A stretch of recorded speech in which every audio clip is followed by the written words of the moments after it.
Bonjour, bienvenue à toi. Ah, la naturopathie. Le remède naturel pour ceux qui veulent éviter le toubib à tout prix.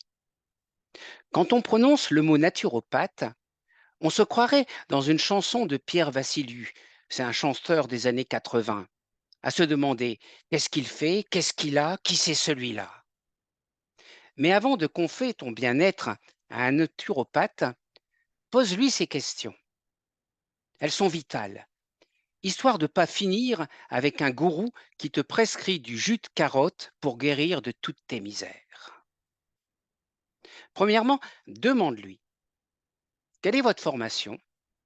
Si le gars a appris ses tours de magie sur YouTube, méfie-toi, on ne veut pas d'un apprenti sorcier qui confond tisane et potion magique.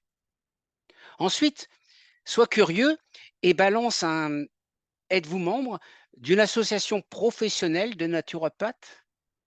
On ne sait jamais, peut-être qu'il est membre d'une secte où on célèbre le pouvoir curatif des cailloux. Maintenant, l'expérience pratique. C'est un peu comme un bon vieux Bordeaux qui prend de la bouteille. Alors demande, quelle est votre expérience en tant que naturopathe? Parce qu'on préfère quelqu'un qui sait soigner un rhume sans nous faire danser la samba autour d'une bâgie parfumée. Tu ne dois pas non plus oublier cette question. Quelle est votre approche thérapeutique? Si le gars te dit qu'il soigne tout avec des pierres magiques et des incantations, fuis plus vite qu'un lapin devant un chasseur. On ne veut pas d'un Merlin l'enchanteur, même bio. Et maintenant, pas de quartier. La question est vitale. Comment intégrez-vous la médecine conventionnelle dans votre pratique? Si le naturopathe fait la grimace à l'évocation d'un traitement contre l'hypertrichose, oui, c'est la maladie du loup-garou. Là, c'est pas bon signe. On veut pas d'un type qui pense que l'aspirine est un complot pharmaceutique. Voilà maintenant une autre question sérieuse. Quels sont les résultats attendus et les risques potentiels des traitements proposés?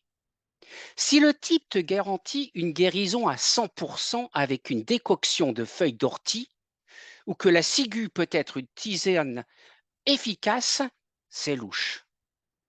On ne veut pas d'un vendeur de rêves qui nous fait croire que les plantes sont des super-héros en feuilles vertes et qui seraient sans aucun danger pour notre enveloppe corporelle.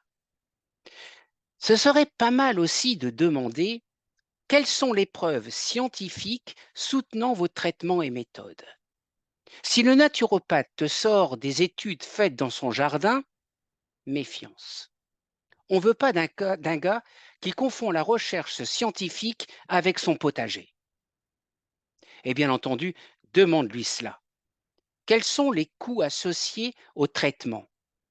Si ça coûte plus cher que le dernier iPhone, demande-toi si tu n'es pas en train de financer la construction d'une cabane en or pour le laboratoire.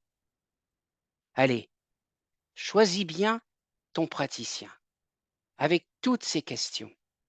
Et si ça sent le roussi, change de crèmerie. Car rappelle-toi toujours la sagesse de ce chanteur populaire. Qu'est-ce qu'il fait? Qu'est-ce qu'il a? Qui c'est celui-là? Et n'oublie pas, l'humour est aussi naturel. Allez, follow me, mais pas trop près.